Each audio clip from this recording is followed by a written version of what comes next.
Olá pessoal, tudo bem? Meu nome é Anderson Eberhard Assunção, eu sou professor de anestesia e eu vou estar começando aqui então a falar para vocês nesse nosso curso de anestesia inalatória em pequenos animais, basicamente, falando de cães e gatos. Tá? Nosso curso tem um total de 12 aulas e eu vou estar deixando disponível aqui na plataforma para vocês todas as aulas. Então vamos lá, pessoal. Começando nossa primeira aula, então, vamos falar um pouco do histórico da anestesia inalatória, começando então por essa pintura, que é um dos primeiros registros realizados, que é um quadro do pintor, né, feito pelo pintor Roberto Hinckley no ano de 1882, reproduzindo a cena da operação realizada com anestesia geral pelo éter. Isso foi feito em 16 de outubro de 1846. E ali a gente vê então nessa pintura, na mão do anestesista na época, a gente tem um eterizador, no qual ele conseguia volatizar o éter, e aí está sendo realizada uma exérie de uma neoplasia no pescoço. Então a gente tem nessa pintura que é um registro, um dos primeiros procedimentos, o paciente, que é o Gilbert Albert, o cirurgião, que foi o John Collins, e o anestesista, que foi o William Morton. E aí depois a gente tem então o Horace Wells, que é o descobridor da anestesia, um dentista americano, Horace Wells, que em 1844, assistindo a um espetáculo de variedades, ficou impressionado porque as pessoas agitadas, sob efeito de um gás que fazia rir, não sentiam quando se feriam ao tropeçar nas cadeiras do teatro. Wells começou então a usar o gás para anestesiar seus pacientes, até que um deles acabou morrendo na cadeira. O Horace Wells foi condenado à prisão, e aí se tornou viciado em clorofórmio e acabou, infelizmente, cometendo suicídio. E aqui então a gente consegue ver uma réplica do inalador que William Morton utilizou para administrar éter naquela famosa cirurgia que eu havia mostrado ali, realizada em 1846. Tá? Seu funcionamento ele se baseava no embebimento do tecido em éter, colocado no recipiente fechado, com a ligação a uma máscara que seria colocada na face do paciente. É importante lembrar também de Joseph O'Dyer, pediatra americano que desenvolveu uma série de tubos de metal que inseria de forma cega entre as cordas vocais dos pacientes com difteria. Em 1888, ele publicou seu método de intubação no New York Medical Journal, tendo no mesmo ano intubado e ventilado artificialmente, com sucesso, doentes em cirurgia torácica. E lembrando também do Arthur Guedel, responsável aí pela criação dos planos de Guedel, que a gente utiliza até hoje. Nessa imagem a gente vê os catéteres com cuff, que foram desenvolvidos por ele.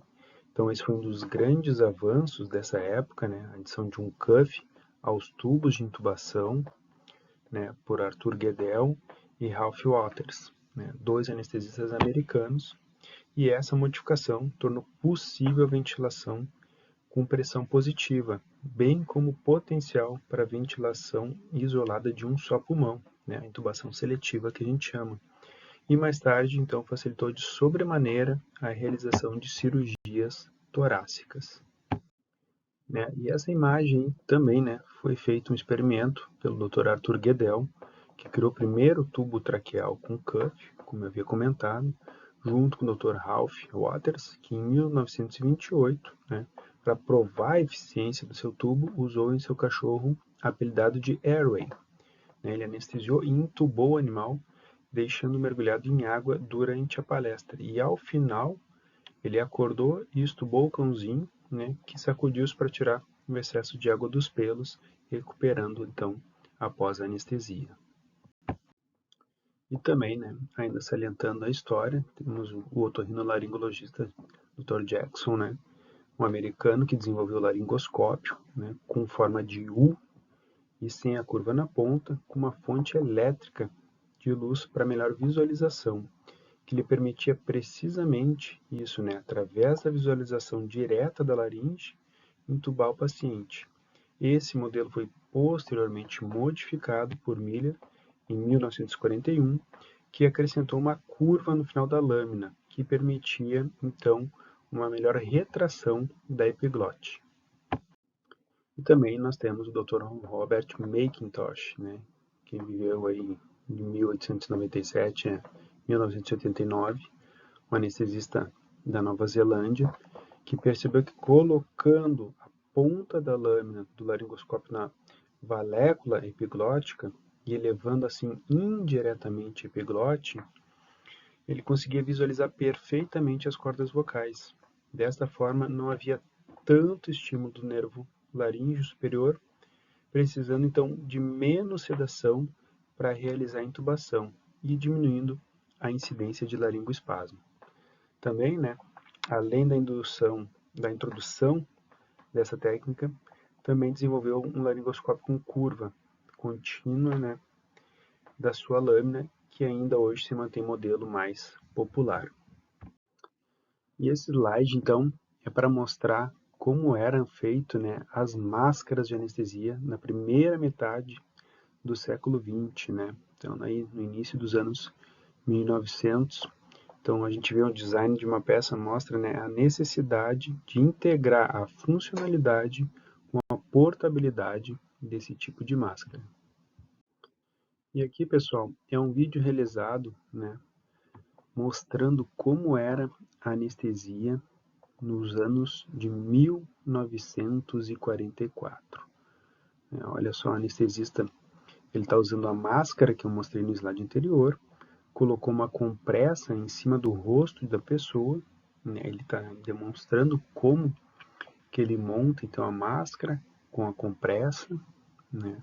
Aí ele tem um frasco com éter, como ele conecta essa compressa à máscara, e aí então ele pega uma segunda compressa com uma fenestra, né? Por onde ficaria ali o espaço para a pessoa conseguir respirar e também para ficar a boca. Ainda pega mais um pano e aí, com isso ele vai embebendo, né, o éter nessa compressa e a pessoa então vai inalando todo esse éter que está encharcando as compressas ali. Tá? E aí ele vai vendo, né, como é que está o plano anestésico da pessoa, lembrando que o plano anestésico, né, de Arthur Guedel foi criado com o éter e a gente usa até hoje para anestesia inalatória. Então tá aí, né, o anestesista da época, como que era feito o procedimento anestésico. A gente nota que às vezes o éter acaba passando a parte líquida para o paciente, não sai inalada, o paciente se afoga, ele tem que abrir a máscara, né? E eu chamo a atenção que isso foi um procedimento realizado em 1944, há menos de 100 anos, e esse era o tipo de anestesia que a gente tinha então nessa época aí.